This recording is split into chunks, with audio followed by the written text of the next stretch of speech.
देखिए, कल ही हमने आपको एक्सप्लेन कर दिया था कि इन इलास्टिक कोलिजन में दो कोलाइडिंग बॉडीज आपस में कोलिजन के बाद एक कॉमन वेलोसिटी से मूव करती हैं और इन दोनों बॉडीज का जो डिफॉर्मेशन है वो मैक्सिमम होगा। इट मीन्स कि काइनेटिक एनर्जी में जो लॉस पॉसिबल है वो मैक्सिमम होगा। अब देखो इसमें अब थोड़ा सा इसके कुछ फार्मूले हैं वो हम लोग देखते हैं क्या क्या है। तो चलो ये मान लो ये दो बॉडीज हैं, ये बॉडी है ए, ये बॉडी है बी, इसका मास मान लो m1, इसका मास मान लो m2। ये इस डायरेक्शन में u1 के वेलोसिटी से मूव कर रहा है और ये भी इसी डायरेक्शन में u2 के वेलोसिटी से मूव कर रहा है। ये बिफोर कोलिजन का केस है, बिफोर कोलिजन का केस है।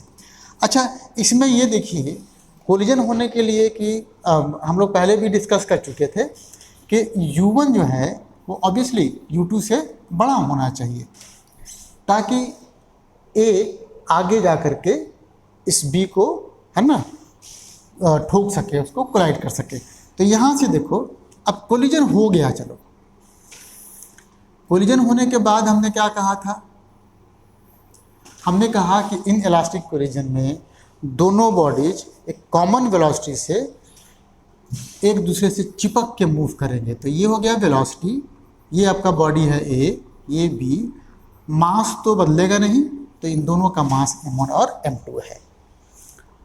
उसके बाद हम लोग ये जानते हैं कि कोलिजन में चाहे किसी भी तरह का कोलिजन हो, मोमेंटम हमेशा कंजर्व रहता है।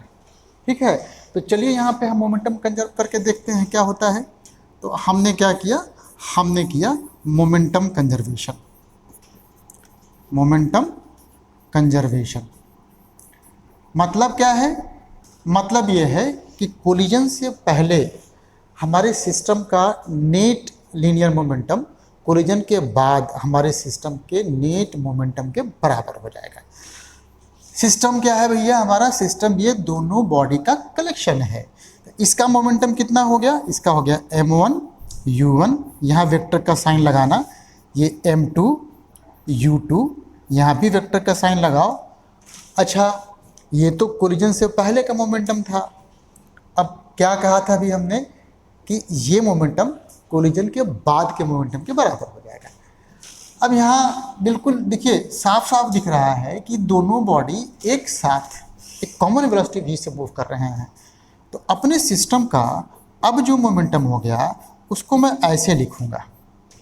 तो ये तो मेरा हो गया पहला पॉइंट। अब थोड़ा सा इसको हम एनालाइज करते हैं। तो एनालिसिस में क्या है मेरा बेसिकली कि देखिए यहाँ पर u1 u2 दोनों का डायरेक्शन सेम था और हमने यहाँ v का भी डायरेक्शन वही सेम मान लिया है। तो चूंकि तीनों वेलोसिटीज़ का डायरेक्शन सेम है तो मैं ये जो वेक्टर का साइन है उसको मैं ड्रॉप कर सकता हूँ ना, तो मैंने इसको ड्रॉप कर दिया।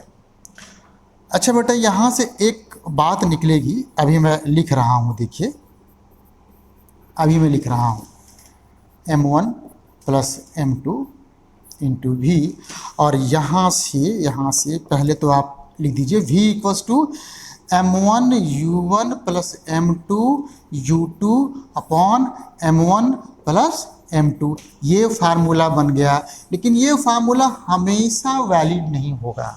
क्यों नहीं वैलिड होगा, यहाँ ज़रा नोट करो, हमने वेक्टर का साइन कब ड्रॉप किया था, जब u1 u2 भी सब का डायरेक्शन सेम था। अगर u1 या u2 में से किसी एक का डायरेक्शन बदल जाए, कहने का मतलब ये है कि सपोज करो a हमारा u1 की वेलोसिटी से आगे मूव कर रहा है और b पीछे की तरफ u2 की वेलोसिटी से मूव कर रहा है। उस केस में देखिए, उस केस में जिसका डायरेक्शन अपोजिट है, मतलब ये वाला, इसको आप नेगेटिव लेंगे। ऐसा क्यों, क्योंकि हम लोगों ने जब वन डायमेंशनल मोशन पढ़ा था तो हमने ये देखा था कि किसी भी वेक्टर का चूँकि दो ही डायरेक्शन हो सकता है, तो एक पर्टिकुलर डायरेक्शन को हम पॉजिटिव से डिनोट करते थे और उसके अपोजिट डायरेक्शन को हम नेगेटिव से डिनोट करते थे, राइट। तो क्वेश्चन करते समय ये ध्यान रखना है कि एक पर्टिकुलर डायरेक्शन को आपने पॉजिटिव लिया है तो ऑब्वियस सी बात है कि उसका जो अपोजिट डायरेक्शन होगा उसको आप नेगेटिव लेंगे, राइट। तो इतना निकल गया कॉमन वेलोसिटी का। दूसरा देखो, दूसरा क्या है, आपको निकालना है लॉस इन काइनेटिक एनर्जी।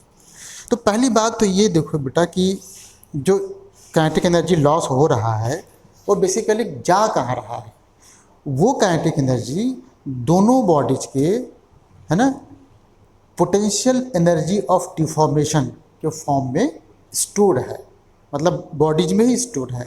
जैसे हमने कल आपको एग्जांपल बताया था कि अगर हम बॉल ले, स्पंजी बॉल, उसको अगर हम दबाएं ऐसे, तो दबाने के लिए हमको कुछ वर्क करना पड़ेगा, है ना। अच्छा, वो वर्क कहाँ जाएगा, वो वर्क इसी बॉल में स्टोर हो जाएगा और उसी को हम इलास्टिक पोटेंशियल एनर्जी बोलते थे। अब चूँकि डिफॉर्मेशन की वजह से ये सब चीज़ें हुई हैं तो हम पोटेंशियल एनर्जी ऑफ डिफॉर्मेशन भी इसको कह सकते हैं, ठीक। तो एनर्जी बेसिकली सिस्टम से बाहर नहीं जा रहा है, बस इतना है कि काइनेटिक एनर्जी एक दूसरे पोटेंशियल एनर्जी के फॉर्म में कन्वर्ट हो जा रहा है। तो अब हमको ये देखना है कि कितना काइनेटिक एनर्जी, है ना, कितना काइनेटिक एनर्जी लॉस होने वाला है। तो यहाँ पे देखिए, loss in kinetic energy, loss in kinetic energy, इसको डेल्टा के से डिनोट करो। अच्छा, नोट करो कि इस केस में मैक्सिमम पॉसिबल काइनेटिक एनर्जी में लॉस होगा। ऐसा क्यों कहा मैंने? ऐसा इसलिए कहा क्योंकि जब बॉडी डिफॉर्म हो जा रहे हैं तो भाई उसमें एनर्जी स्टोर हो रहा है। अगर बॉडी डिफॉर्म होने के बाद हल्का सा भी अपना शेप और साइज न रिगेन करे, हल्का सा भी ना, मतलब एक वजह से मिट्टी का बॉल है, हमने उसको ऐसे थप्पड़ मार दिया, ये ऐसे हो गया, वो हल्का से भी बाहर ना, हल्का से भी वापस आने की कोशिश नहीं करेगा। तो उस केस में क्या हुआ, उस केस में मैक्सिमम डिफॉर्मेशन हुआ, तो मैक्सिमम पोटेंशियल एनर्जी उसमें स्टोर होगा, मतलब मैक्सिमम काइनेटिक एनर्जी लॉस हुआ, राइट। तो यहाँ पे तो यही केस हो रहा है कि दोनों बॉडी जब कोलाइड कर रहे हैं तो कोलिजन के बाद दोनों का जो मैक्सिमम पॉसिबल शेप और साइज में डिफॉर्मेशन हो सकता था उतना हुआ है, ठीक है। तो अब देखिए इसको कैसे निकालेंगे आप, इसको निकालेंगे के आई माइनस के फाइनल।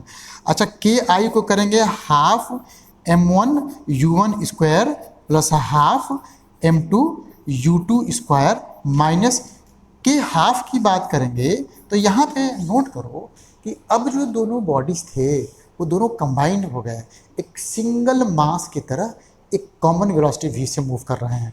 तो मैं ऐसा ना कर दूँ, ऐसे कर दूँ कि एक सिंगल बॉडी मान लूँ m1 प्लस m2 मास का और उसकी वेलोसिटी v है तो ये v स्क्वायर ऐसे लगा दूँ।